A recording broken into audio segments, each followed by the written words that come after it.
Hey everyone, Vee Mus'e here for WizKids, and we have another WizKids designer seat for you. And today I am thrilled to have joining us the family Englestein, the designers of our recently announced, recently revealed DC Breakout Arkham Asylum. So before we get into some fun Q&A time with this fantastic group, I just want to make sure they each have a chance to introduce themselves. So Brian, why don't you get us started? Sure. I'm Brian Englestein, the older son, and we've been designing together for 20 years. My first game, the Ares Project, as well as Space Cadets, the Battlelore Second Edition, and a couple of other things you might have heard of. All right, very cool. Sydney, over to you. Hi, I'm Sydney, the younger daughter. There's only two of us, so I don't know why I did it quite like that. The only daughter, the only son. 20 years sounds wild. I can't earnestly believe it's actually been 20 years. That's crazy. But yeah, aside from the games that he listed, I also work with indie boards and cards, and I have designed some of the Aeon Zen series, Terraforming Mars, Ares Expedition, and for the Night series as well. Right, very cool. And last and certainly not least, Geoff. Hey, yeah, I guess I'm the oldest one. I was going to say, as a father, yeah. So, so I've been designing games for about the same time. As mentioned, the first published board game I did was Brian and myself with the Ares project. But most recently, I've done a bunch of games with WizKids also, where I did the Super Skill Pinball series, which is still out and available. We just came out with the Harley Quinn one, which was my first toe dip into the DC universe, and did the Expanse and some other projects with WizKids. So it's always great to work with them as a publisher. That's fantastic. And we're thrilled to have you here with us to chat a little bit more. So really quick, because people are just starting to hear about this game, how would you describe DC Breakout Arkham Asylum to someone just fresh off the street, new to the game? Are you going to toss it to a specific person, or should we go in order? Just whoever wants to answer. This is like jump right in. Yeah. I would describe it as a light, family-friendly race through Arkham Asylum. You get your favorite villains, fun gadgets, and lots of fun combinations and randomness as you try to beat the other teams out of the asylum. It's light, it's fun, it's peppy. It's never the same game twice. I love it. Yeah. That sounds like a lot of fun. Anything else that you want to add to it? Yeah, I mean, the basic idea is that, it's gotten so easy for the villains to break out. Every story, they were in prison and now they're out of prison, that, the basic game concept is they need to make it a little more challenging themselves. So they're all the villains are racing to get out. They're all going to get out, but it's just who gets out first is where they're at. And, the thing I love about it is, I've designed, probably like 15, 20 games at this point that have gotten published. This is definitely the easiest one to teach and to jump into. The basic rule is, you have a team, you pick a team of villains and you roll a die and you move that number of spaces. And then the next team goes, and the first team to make it to the end of the track is the winner, basically. Those are the rules. Those are the core rules. And it does, but then everyone's got a special ability, and you can get these extra cards that do things, and there's different spots on the map that you can stop at. So that's, the core of it is super simple, but it's what layers on top of that brings out all the fun and the craziness and the zaniness. So it's really easy for people to get into and just sit down and play right away. You said two of my favorite words, crazy and zany, so I'm here for it. Sydney, anything else you want to add to that description? As seasoned board game players and designers, we know that usually the words roll and move are greeted with horror. That's kind of how we distinguish ourselves from the other riffraff, the people who just know Sorry and Monopoly and Candyland and everything. It's like, oh, those are roll and move games. We play real games.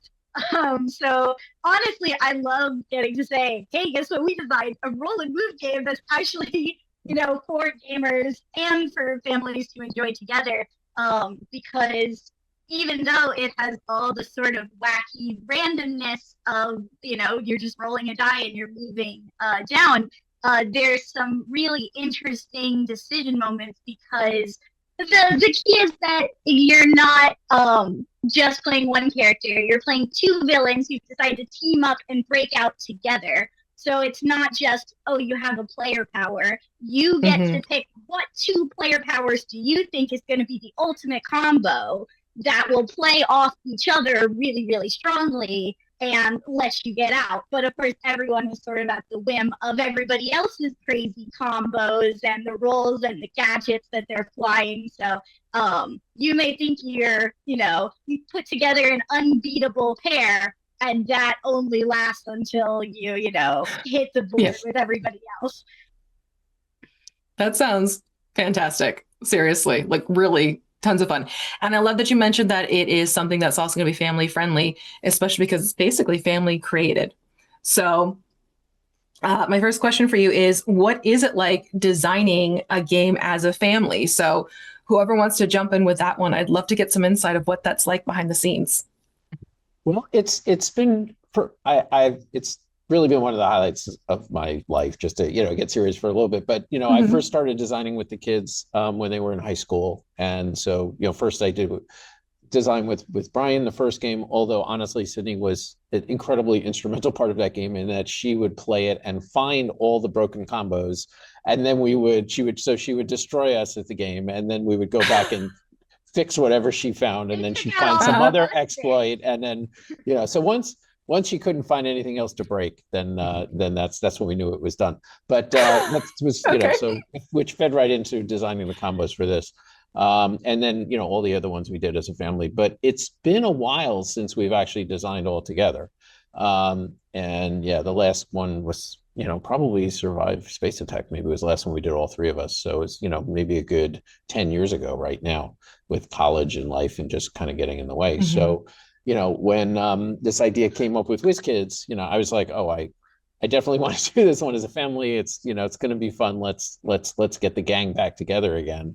And it's been great. But I mean, the dynamics are a little bit different in that when we first started designing, when we had a conflict or a difference of opinion, I was able to come in and say, okay, now let's just do it this way and go from there. And now, the kids are easily, arguably more accomplished at game design than I am. So it was a much more democratic process this time, but I adjusted to that, and it was, just a blast of all getting to work together and come up with these ideas and different things and bounce them off each other. So it was fun. Awesome. Cindy or Brian, anything else you want to add to what it's like working together as a family? I mean, we've been doing this together for a very long time. As my dad said, our first game together came out in 2011. So it's been a while, but it has been really great to do it again. Now that we don't all live in the same house, I don't get to see people as much. It's been a really great way to keep in touch and keep working on things together, and just get to talk to people again, because I do miss having that ability back when we were all in middle school, high school age, and everybody lived together. Cindy, anything else you want to add? I think we all work really well together because we have sort of different niches that we really love about game design. My dad is super mechanically minded, very smart, sort of numbers kind of guy, making like base mechanics. And my brother is crazy creative. He's always the one coming on the calls, and he's like, what if this guy flipped the entire board upside down and then flipped it into the air and it spun a number of times, and when it hit the ground, that was the number of spaces he was like, wild stuff that's off the wall, like really, really creative. And then I love to come in and squash his dreams and be like, no, that won't work. We can't do that. Here's a more realistic version of what you're trying to suggest, and just kind of flips back in to sort of a workable game design where we keep the fun while also keeping it in balance. So it sounds like to me what I kind of love about the family dynamic of working together to create a game you bring those elements almost into how you play this game then, in terms of like the balance, making sure you're pairing things up and you're using the tactics and everything like that. So I kind of love the synchronicity that's playing out there. Yeah. For the So record, I don't think yes? we're ready to reveal it yet, but flipping the board upside down did make it into the final game. Okay, fun. No, actually, it is one of the characters we're allowed to talk about. Is it? I actually couldn't remember which character it was. Yeah. So which character is this connected to? Well, it's not. It's Scarecrow, actually. It's Scarecrow. Okay. Okay, so yeah, so just a little bit of background. Just I guess we can give a little bit of an overview of the game just to make some of the context of the other conversation to go. So Absolutely. yeah, so basically everyone at the beginning of the game, you get dealt 5 random villains, and you have to pick 2 of them are going to be your team to do the race, and you lay out 3 of these map tiles to form the track, and they're circles, squares, and triangles are the different spaces on them, there's going to be 2 what are called races or escapes, basically. So the first one is breakouts. So the first one is just 3 tiles, and the first team to get to the end, in the order you finish, you get better bonuses for the second escape. And the second escape is 4 map tiles, and you pick out of your remaining 3, you pick your final 2 villains that you want, and there's options to maybe swap for one other one when you finish the race. So you're trying to make, again, these good combos. So do you use your really super good combo in the first escape so that you get a better bonus for the second one, or you just save your really good combo for the second one? So that's some of the trade-offs. And every villain has a special power, and all the powers are active all the time. It's not like you have you have to choose, oh, Penguin is going to be going this time or whatever. It's just like you can use them, it says on a card when you can use them, and you can use both of them at the same time.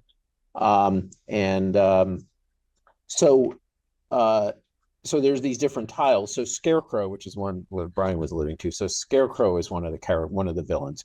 And what Scarecrow's ability is you can use a henchman. So you can have henchmen as part of your team also. Certain characters come with it. You can expend one of your henchmen to rotate a map tile 180 degrees. So if you'd like just get onto a map tile, then you can suddenly spin it around, and now you're at the front of the map tile. You skip the whole thing, and now everyone else that thought they were ahead of you is now behind you. So you don't throw them up in the air, but we did have some spinning and rotating. That's good. That's happening. So okay, that's a really cool technique to bring into gameplay, though, to kind of literally change things up. I love that that's part of Scarecrow. And the guiding principle was, and I think we hit it for most of them, is because I love playing with people when they first pick up their cards, is so everybody looks through their 5 and they pick their 2 and they put them face down, and then everyone turns them up, and then you go around and you read what your abilities are. So particularly with new players, they haven't played it, just one or two sentences on each card. And every single person, whenever any villain is read, everyone's like, well, that's broken. that's crazy. Well, I can't believe you got that ability. But they're all equally broken. Right. So we want people to get that feeling of like when they first look at those cards and they're looking at their abilities, they're like, oh my God, this is amazing that I can do this, And then, but then they hear all the other ones and they're like, it's just one after the next that has that same kind of reaction. So that was one of our real guiding principles on this, was to make everything feel like that. Oh, I can turn the tiles around. So kind of feeling. And I guess that's superhero feeling, super villain feeling too, of being larger than life. You're not a normal guy who gets to move one additional space every now and then. You're the Scarecrow. You can throw down a canister of fear gas in the middle of a crowded room and everyone's running every which way. Like every single one of these villains is, a super villain, and you feel like it with the sort of strength of the different abilities. Okay. Anything else to add to it, Brian, outside the fun of just flipping the board? No, just that they were really fun to put together. One of my favorite parts about a design like this is that I really adore special abilities and cards and things that can really kind of push games to their limit. And because the core rules to this game are so simple, and we really tried to keep it as sort of straightforward as possible, it really let us turn the cards up to 11. Because that's where so much of the fun, so much of the gameplay really comes in. So, we really tried to push for, if it feels like you should be able to do it, you probably can. Okay, that's very cool. So it sounds like I say you're because I wasn't the one who had to write the FAQ. So then it sounds like a lot of what you put into developing these villains is nodding to things that are very well known about them throughout the DC lore and the established talents that these villains have. How did you get pulled into, becoming fans of DC and its villains and its heroes and everything like that? I always love finding out how it all started for designers, especially when they're tapping into such popular licenses like this. So, Brian, how about you? How did DC become a part of your life? Was it just sort of always there, or? Well, I was a nerdy kid, so DC was always there. I would say that it really started. My parents were both big fans of the '60s Batman TV show, the Adam West show. So I really grew up with, especially the Adam West Batman movie. Big fan of that movie. And you can see through the work on a lot of this game, some of the references, we really go aesthetic and feeling, and I've always really liked that in Batman. But from there really moved into the YouTube video essays and the movies and things. So I would say I was probably the one on the design team most dedicated to who these characters are and what they're supposed to do. All right, very cool. How about Geoff? How about you? How'd you get into DC?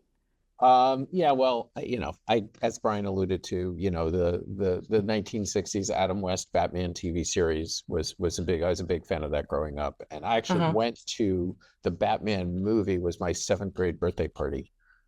Fun. So that was a big point. But I was, raised on, I loved comic books as a kid.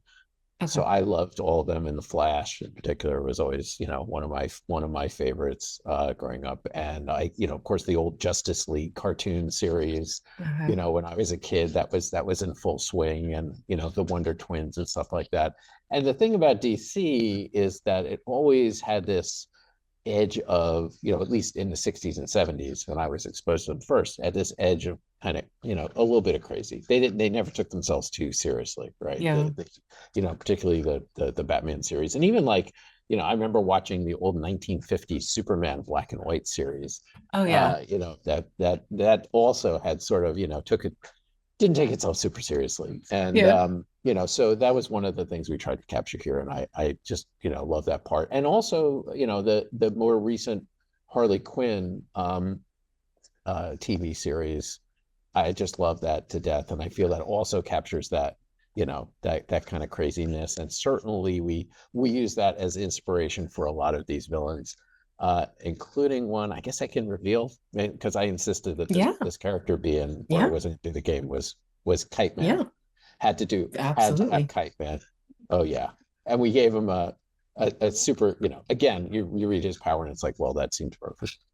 So, which is basically Kite Man's power is he can he basically can just what I guess if we had to change it because he was too powerful actually, but he just so he was too powerful. He basically flies into the jump to the place of anyone on the same tile as him. Oh yeah. So he used to be able to fly to the same places whoever was in first, and that was too strong. So now it's as long as you're on the tile. So he just. But he can just move right to whoever's at the front. Instead of rolling a die, you can just move to the person in front, on the front of the tile. You're never losing if you're playing Kite Man. It's pretty cool. But yeah, so that was that was kind of my formative years, and that was in the DC universe was kind of the 60s and 70s. So that's that. A lot of those sensibilities are coming into us. Yeah. Oh, that's awesome. How about you, Sydney? For me, I guess it's more of I don't know if I count as modern anymore. For my generation, I grew up on Teen Titans, which was huge for me. You can tell from my group, I was a big Starfire fan. And then I sort of went from there to getting really into the Young Justice cartoon series. So I've always loved the animated incarnations. I was never a comic book person, but any kind of animated show version of the DC universe was fantastic. I was always really into Slade. He was my favorite villain, and he made it into the game. So it feels like a full circle moment. No, that's awesome. So I really love the fact that you're kind of all tapping into various things from comics to movies to TV shows. It really is something that, will give it that broad appeal for everyone. However, they found their way to DC and these characters and the villains and the superheroes, it's all going to be relatable on some level. So I think that's absolutely fantastic. And also, it's fun hearing how there's sort of certain favorites that you've had floating around here. So with these favorites, who is your favorite villain or villain combo, since you do get the chance to kind of pull them together and do crazy and zany things? I can go first on this one. Go for I it. played this one recently. I had never done it before. It was kind of very interesting, but it was Killer Croc and the Riddler was a combo. So Okay. and it's one of these things that's a little weird. So the Riddler's ability is that after you roll, you actually roll secretly, and then you just announce the number that you rolled. You just say, Okay. I rolled 5. And then Even though people you- can decide, riddle me this. Did I roll a 5? And then Okay. people can decide, if they just want to let you move 5, or if they want to challenge you. And if you challenge you, you reveal it. If you were if you were lying, I guess. I don't know if lying, bluffing. If you were bluffing, then There we you go. move Bluffing. I 0. like that. If you're bluffing, you move 0. You don't move at all. Okay. But if you were telling the truth and they called your bluff, then you get a bonus. You get some extra bonus. And what Killer Croc does is anytime you roll an even number, then it turns into a 6. Oh, See, there you Well, go. That then. was the reaction we're looking for. It's like, well, Yeah. okay.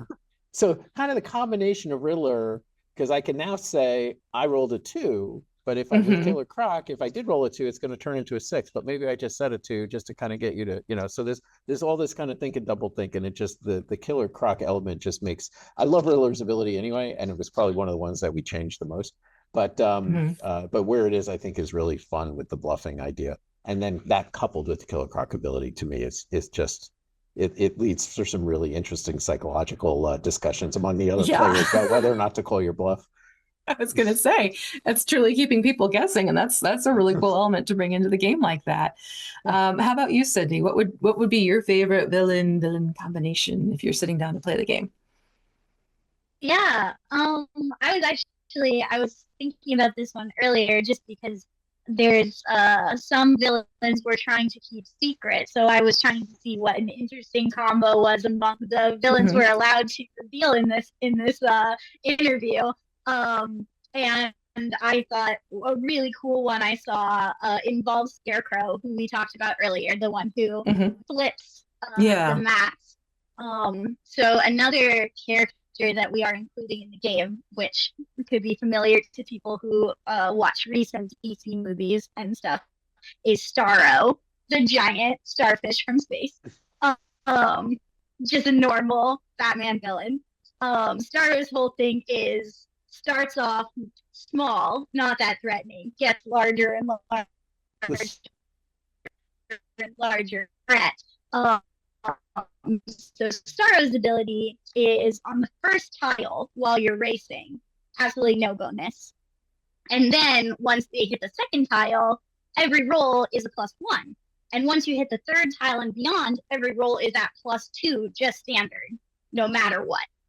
So with Scarecrow's ability, you can kind of just hop onto the very start of the first card, flip it around, and get straight to where you're way faster than everybody else. Just like accelerate the race to a degree that nobody else is expecting, and suddenly you're rolling at +2 for the rest of it. So that felt like a really fun combo to bring out. Okay, I'm keeping that technique in mind for when I go and sitting down playing this game with my kids. Not even kidding. Keep them guessing. Yeah. Brian, how about Destroy those children. Yeah. well, Yeah, maybe my for the- one's a little mean. 'Cause I'm a little mean. But my second all favorite Batman villain, my number 1, we're not allowed to reveal yet, but I did manage to push into the game. My number 2 villain is Clock King. Big fan because his power is punctuality, which, I've always appreciated the ability to turn that into a supervillain. Same. And his ability is that whenever any other player rolls a 1 or a 2, you move 1 space, regardless of whatever happens. Okay. Just if they roll badly, you get to move because you're on time when they're slowed down. Real Batman Classic, the Joker. I'm sure everyone's really surprised to learn the Joker. And you can spend that token whenever you want to make anybody reroll any die they rolled for any reason. Doesn't matter if they were using their power, if they were moving somewhere, if the Riddler picked a roll, doesn't matter. Make them reroll it. And because of that, you get twice as many options for people to roll 1s and 2s. And get your extra movements because they roll a 2, you make them reroll it anyway.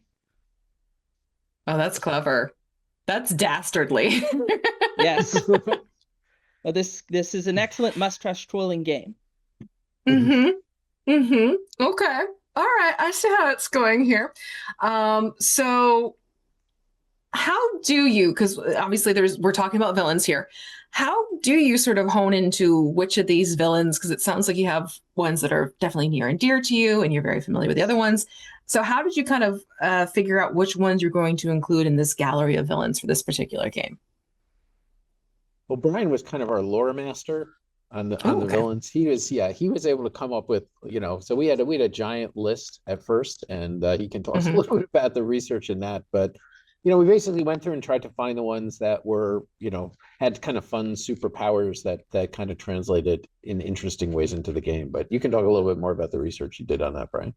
Yeah. So I would say that right off the bat, we probably had 10 or so, 10, 15 villains that I think most people could name. So that was a good place to start. And then from there, I did spend quite a bit of time on the Batman Wiki, and watching YouTube videos, doing deep dives into various older Batman arcs and things to try to find some fun, older, interesting characters, to make sure that we have a good diversity of well-known faces and maybe some less well-known ones. Yeah. So be on the lookout for a couple of characters that make you say, "What? Batman fought that? Really?" That's a Batman. Can you mention any of those right now from the list that we do have? Have they all clear yet, or is that a to be revealed? Most of the weirdest ones we're holding in reserve. Okay. All right. What we can reveal, I guess, is the Batman who laughs. Okay, so let's talk about that. That's one that a lot of people aren't aware of that. So Brian, you want to talk about he's very hot right now. Laughs? The Batman who laughs has been the big thing for the past few years. That's Batman when he becomes Joker-fied. When he goes crazy. Okay. That's a fun character. Honestly, that is probably about as scary as the cards get. Batman Who Laughs is definitely some freaky artwork on there. They did a really good job with that.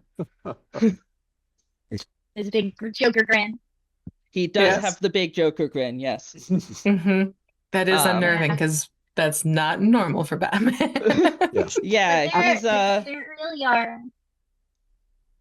There's so many characters in it, and they all had to have unique abilities. So once we kind of got past the core of like, oh, obviously Joker's going to be in it, Riddler, Catwoman, the ones that have to be in any kind of Batman game, then we started reaching out and just kind of like finding Batman villains and reading about them and what are their abilities, and letting that inspire the design.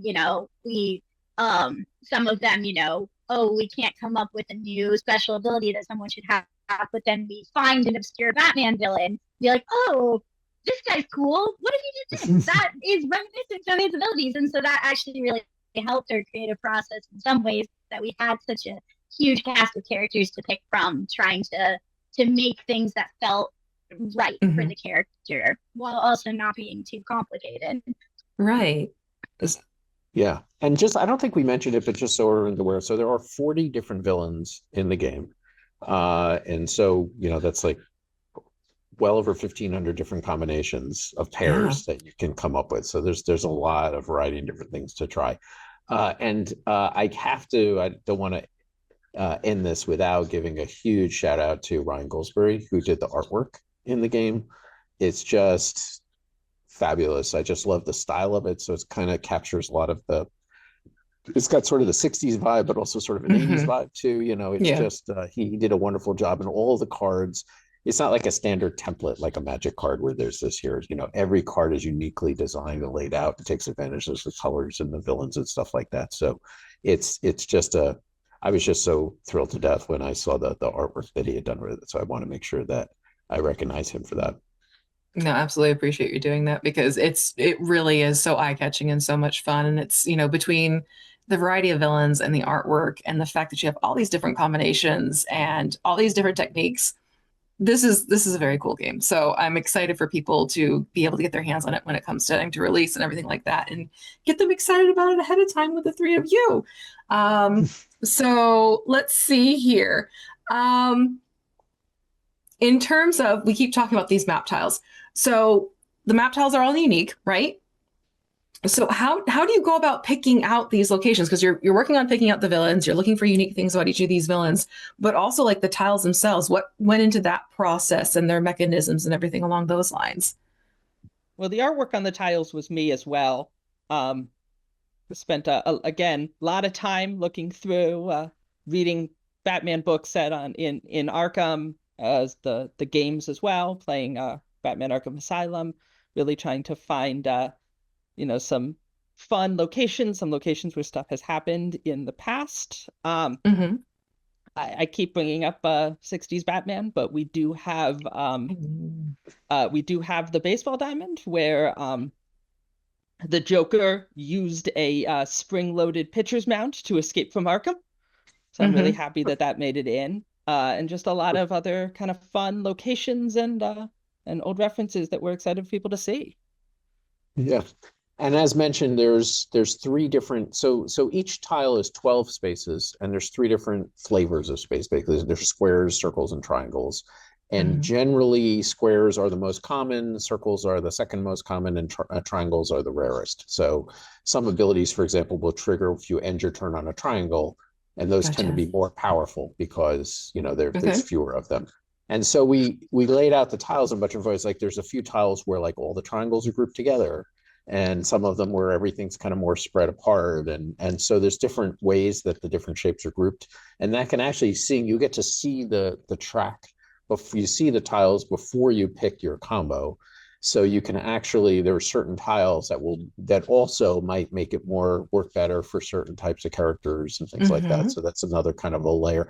You don't need to play to that level. You know, you can just pick two characters and just go to town and have fun. Yeah. But if you really, you know, looking at it, it's not just random shapes that are on these tiles. You know, there was some thought, and I'll be the math guy, I guess. There was some math and some combinations and permutations and stuff around how they were laid out to give players some choice about how they kind of use the tiles to their benefit. You can see the difference in our answers, where he gets to talk about the math on the tiles, and I'm really excited that we have a baseball diamond. But again, this is like the whole balancing of the team thing, which again ties into the gameplay. So I'm here for this completely. Sydney, how about you with the map tiles? What did you find the most entertaining or fun to work with about those?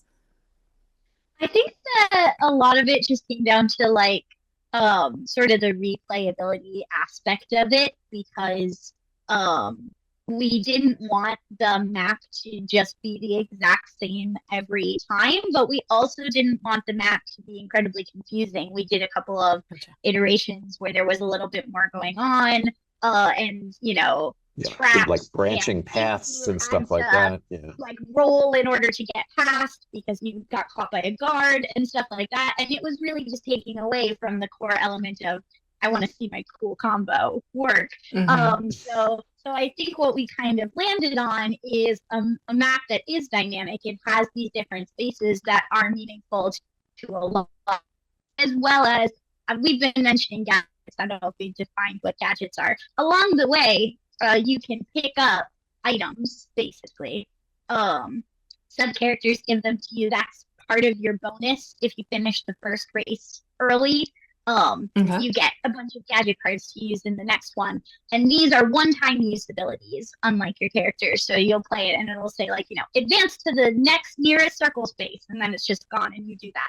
So you can time your gadget cards to work well with your character abilities or just work really well with where you stopped on the map. So even if you're not playing characters who interact with the spaces, your gadget cards might still care about it. And then also the maps are flippable, so you can race from it here to here, and then the next time maybe it comes out this way and you race from it here to here. So it still gives you that feeling of, ooh, I need to pay a little bit of attention to what's going on the board without diverting too much attention and giving too much overhead to take away from the fun, quick spirit of the game. Okay. No, and I'm glad you brought up the gadgets, because how do you design an interesting special power without it being too complicated for the family audience? Because now we have the villains, we have the map tiles, and we have the gadgets. So how did those come into play? Well, basically, there's, they're kind of just in a few categories. So there are some one-offs, but I mean, for example, there's ones that let you automatically roll a 1, 2, 3, 4, 5, or 6. So instead of rolling the die, you can just play the card. And the 5 and 6, you can only play them if you're on a certain type of space to balance them a teeny bit. So like you can only play the 6 if you're on a triangle. But even if the 1, like even the card that just lets you automatically roll a 1, that can be very useful in certain situations. You can figure out creative ways to use it and stuff like that. So that's like 6 of them right there. Or we did other ones like Sydney was talking about, the advance to the next shape. So there's a few that are like that. There's some that are, give you bonuses, add certain numbers to your dice roll. And, some of them you can play after you roll, and some of them you have to play before you roll. So we just kind of kept them in simpler categories, and then just kind of iterated a little bit inside that category, so that it's not like every time you pick up a card, it looks totally unfamiliar. They're all pretty straightforward. Also, there are 2 races through the game. After the first race, you get a lot more gadget cards to use in the second race. And because of that, there's never really a bad time to use your gadgets. We wanted to make sure that people weren't having analysis paralysis or feeling like they will need to hold them and never play them. If you have it, it's basically always a good time to use it. Yeah, and you can only hold 3, so you might, you can, and you can get some during the race. There's special spaces where you can stop and get another, just draw the top card of the deck, the gadget deck. And that's another thing that, putting the gadget cards aside, Brian was talking about the second escape versus the first escape, is that's actually how you win the game. Whoever wins that second escape wins the game, period. There's no, so the victory conditions are very simple. It's not like you're earning points and you get, if you finish first in the first race, you get a certain number of points, and then the second race is worth more points or anything like that. It's just first one off in the second escape, you win, period. That's it. It's very focused. I really like that. The clarity of it is like, nope, this is truly the winner. That's a very cool take on it. No, it's also always way closer. We're always a little worried it's going to be someone runs away with it, and it always comes out pretty close. Yeah. All right. Very cool. You would think, like, balancing all the different characters and all that stuff, that it was like, I'd love to say we went through like massive amounts of mathematical analysis, but we really just kind of played it a lot. And I swear although I was told we're not allowed to swear on this podcast, but I swear it is a different swear. More of an oath, I guess. Anyway, I swear that, it feels like a magic trick. I've played the game tons of times. I just, now that we're kind of gearing up towards release again, I kind of dusted off my playtest set and played it with a bunch of people, and just the same thing happened again, which it always seems to come down to these last couple of turns, even though there's these wildly disparate abilities and people are doing all this stuff and everything, it always gets, you never feel like you're out of it. It always gets really focused down at the end. Everyone's got a thing that they can do, right towards the end to pull it out. So it's just, and I'd love to say that, it was our great design ability that did that, but I and maybe it was, but I mean, part of it is just like, there's just some kind of alchemy that just happens. There's just something that happens that pulls it all together to make for these incredibly exciting moments. Every game's got one of these moments where it's like, you just pull off some insane combo and you just reveal the gadget card at the exact right moment and everything, and everyone just like flips out and they're like, I can't believe that you were able to come from back, you were on the first tile still and we were all the way here, and why all of a sudden you came back. So I love that. This sounds like one of those games, since you've had the pleasure of getting to test it out ahead of time. It gets like energetic and loud at the table, yeah, Oh, as you're playing these absolutely. out. Love Oh, it. yeah. I would say People That's are that fantastic. definitely very excited about the outcome of the last die roll. They're like, oh my God, he's a roll four. yeah. I would say that's That's so that's fun. probably a signature of our designs at this point is games that make people at the convention come over and say, "Is everything okay? What's going on?" Yeah, I love it. And this is probably one of the screamier ones that we've ever been able to do. I'm proud of the reactions we get. That's awesome. So you touched upon a little bit in terms of like testing things out. So with all the different combinations, with the various, the gadgets, the map tiles, the characters as the villains, did you intentionally set out to do testing to see how these permutations work? Was it more like just kind of play and see what happens? Like, what is the methodology behind Yeah. that as you're developing the game? Yeah. I mean, we play tested it a bunch with a lot of different types and groups of people. But we are all pretty big believers in sort of fun is better than balanced. I mean, there is a level of balance you want every game to achieve because Mhm. if someone feels like, oh man, I got really screwed over, I just don't have as good of cards as everyone else does, they're not having fun. But sometimes people perceive things to be balanced that may not be 100% mechanically balanced, and that's okay because they had really a good time while they were playing it. And we always want to skew more to the side of when you put that card down, you go, oh man, that ability is bonkers. I'm gonna have such a good time playing it, and keep those moments in. So we were definitely not going in from the outset with like, let's do a mathematical calculation of about how many bonus spaces everybody gets. And it all kind of ended up getting sanded down to around there because as you play, you're like, okay, that character was doing some crazy stuff. Let's take a look at them. And that gadget was mad when that happened. Let's take a look at that. And sometimes when you take a look at it, you go, no, it was just that circumstance. And sometimes there's circumstances where, oh, it just so happened that this was the perfect moment for that gadget to be played, and that's cool, and we don't want to take that away from people just because it won the game. But sometimes it would be, oh, I see, this is just abjectly better than this, and it's noticeable, and that will make people, unhappy. So then we would take that back in and play it again and see if those characters keep popping up. And so it was more of an observational thing than a mathematical spreadsheet kind of a balancing. I think it's so cool the way you sit down and you think not just about like how this is going to work, in terms of the mechanics of the game, but also how is this going to feel and what are the reactions going to be as you're playing the game too? Because it's really cool to hear that the experience is part of the whole process for you as you work together. So that's really great to hear. Thank you for sharing that, Sydney. Brian? Yeah, I just to build on that is we did keep a list of characters that were sort of problem children throughout development. I think it was pretty clear to see during testing when something was either boring or complicated or just kind of not playing well and has to go back in for revision or adjustment of various kinds. As my dad mentioned, Riddler went in for 4 or 5 different reworks before we landed on something we were really happy with, something that people were having a lot of fun with.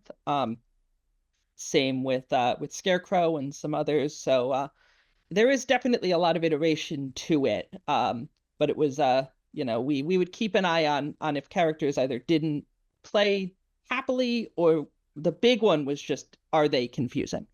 If anyone was unclear on how they would work. And we were also, there were some types of abilities that we were super careful about. So, I mean, just in general, there's a few situations where you can get an extra turn, but we wanted to avoid any kind of infinite loops or things like that. So those we were very careful about how that happened. Same thing with lose a turn. There's a few abilities in there that actually make you lose a turn, but they're thematic and they work and you can't lose 2 turns in a row and stuff like that. So, but we were very careful about kind of controlling that. So, in general, we knew when we were kind of, and also like I mentioned the henchman tokens. So there are certain abilities that you have to spend a token to trigger. So there are a few ways to get a token back, but there's no like engine where you can constantly like regenerate your tokens. Okay. So there were a few guardrails that we set up to make sure that, things wouldn't go completely, and, we wouldn't set up any infinite loops or anything like that. So that was very important to make sure that we kept under control. Yes. The Joker ended up in Super Arkham for a little bit, being able to generate infinite henchman tokens. Oh, jeez. Yeah. Yeah, we can't put him in Sounds regular jail for ability jail because he'd just break out. Okay, that's fantastic to get a little insight into that backstory. Clearly, you each have a love for what you've created together on this one. I think it'd be great to kind of get some insight in terms of what you're most specifically excited about for this game, for when people get their hands on it and start playing. So, Sydney, what about you? What was your favorite part to this game in terms of what's been brought into it for you? I don't know if this counts as something that we put into the game, because it was always a DC themed game, always about the DC villains. But this was my first time getting to work on an IP game, especially starting off with one like DC, such an amazing IP that like we brought up, we all grown up with, and we know the characters so well. And getting to bring that kind of joy and whimsy that I think Batman has historically always had, but I think went through a period of time where all the Batman products were very gritty and dark, and it was supposed to be he's so like dark gritty and tormented, and all the villains were trying to take them really seriously, even though they're clowns. And I think that the world is ready to rebound from that, and it doesn't mean we can't like just because we love how kooky and zany it is. And so I think that getting to put the things I love about Batman villains into it, being this kind of incredibly joyful, goofy sort of product, and get to have other people see that as like a real version of a Batman villain that we got to like give to them. That's so cool for me. Absolutely so cool to have a little hand in it. No, that's awesome. That's fantastic. I'm here for it. Brian, how about you? Yeah, I mean, beyond what Sydney said of, getting to work with such a great IP and getting to call it work to rewatch Batman the Animated Series, which was exciting. I just love how clean this game ended up being. It's something I really admire in a lot of designs, and a problem that I know I at least sometimes fall into. Sydney and my father are better at this than me. But it's just there's only as many rules as there need to be. It's so easy to get started, easy to play with kids, easy to just sort of pick up with a group or a school group or something and just go. And it makes me happy that managed to really, it's where we started and it's where we managed to finish. As I think this is definitely one of the most clean, effective designs that I've ever worked on. Okay, that's like a melt my heart response. That's fantastic. How about you, Geoff? What about you? What was your favorite thing to do with this whole game? For me, I love the just kind of playing in this playground, particularly around the combo side of it. I was tagged with being the mechanics guy, and just I've been experimenting a lot with that of how can I take a small deck of cards and make it feel incredibly expansive, and that's what this does. There's so many different combinations and stuff, and literally, like I said, we had some people over the house the other day, and I trotted it out, and I was looking at my cards. I was like, wait a second, I can do this combo, which for all the hundreds of times I've played it, it was something that, I'm going to try this, and it worked out, and I won. So last two times we played, I've won against newbies. So there is a little bit of skill involved there. Correctly. But just seeing everybody have a great time with it, and that look on people's faces when they're doing it, and of course, having the opportunity to design a game again, after 10 years with my kids was just a real treat for us to work on it together. I love it. That's fantastic. So, we did touch upon some of the cool things to reveal. We've mentioned Kite Man. We've mentioned the Batman who laughs. We've mentioned Starro. We've mentioned Clock King. Tell me about Lady Shiva. Lady Shiva is one of those, well, I love her as a character. Yeah, Okay. but just her ability is deceptively simple, right? She skips over circle spaces. That's her ability. So again, one of those abilities that's very easy to understand when you look at it. But if you need a character that like does really well when they get onto triangles, that's right off the bat. You're like doubling your chances of getting onto triangles, something like that. So there's a lot of interesting ways that you can use her. And there's also, we talked about combinations, both those anti-combinations. There's also characters that don't necessarily work well together because some characters like to be on circles, and that won't work. So that's that's Lady Shiva, which again I love because it's just a one sentence thing that this is not a super complicated card to understand. It's very, very simple, but it opens up a lot of interesting decisions for the players to have to make when they're looking at the other ones and thinking about how they would work together. Yeah. Okay. Plus, if you combine Lady Shiva, who skips circles, with Harley Quinn, who skips any space another team is on, you really feel like a ninja. You stop like 3 times and move 12 spaces. Yeah. Okay, that's fantastic. That's a good tip. She's another one that benefits from looking at the map you're going to race on. Like we talked about, you lay out the map before anything. So if you look and there's a huge map of circles, race, and maybe you want to trot out your Shiva combo, even if you thought that was your strongest combo, but you're going to save to race 2. Oh, there's a lot of circles here, so this would be where she really shines. Let's play it this time, like that kind of dynamic decision making. Okay, that I'm keeping that in mind because that is like super, super clever. Combinations are important, especially when it comes to the shapes. Thank you for that. All right, so we're getting close to when we're going to do some wrap up here.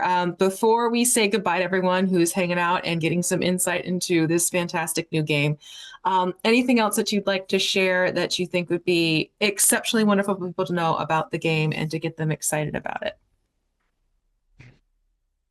Well, I mean, the main thing was, we've talked about at most 10 characters that we've talked about here. There's 40 characters and there's like 30 gadgets, right? I mean, there's a lot of other stuff for people to learn and explore. So don't, and we didn't even get to really talk about my favorite character. We're saving that one for a very special spot. I'm excited about that. So yeah, and we built in, a lot of puns and wordplay and things that people can enjoy on their own. A lot of groaners in there, but we'd like to do that. Okay, I'm here for the puns. That's fantastic. Anything else you wanted to mention, Sydney O'Brien? I feel like we pretty much covered it. Yeah, I'm just trying to remember if shark repellent did make the final cut or not. Sadly, the bat shark repellent will have to say for an expansion. To be continued. All right. Well, I just want to thank the 3 of you again for taking some time to sit down and chat today about DC Breakout Arkham Asylum. Clearly, you can tell that a lot of love and fun went into the creation of this game. So if you're interested, make sure that you are following WizKids social media to check in on updates as to when you can get your pre-orders going, where to go for your pre-orders. Again, visit your local stores, check online if local is not an option, and we will be very excited to let you know when you can start getting ready to play this game and get your hands on it as well. In the meantime, thank you so much, Sydney, Brian, and Geoff. This was fantastic. I cannot wait to see what else you all come up together with as a family in your designs. And we will definitely be keeping in touch, because you never know. There might be some fantastic combinations we can talk about in the future. Until then, take care, everyone, and we'll catch you on the flip side. Bye.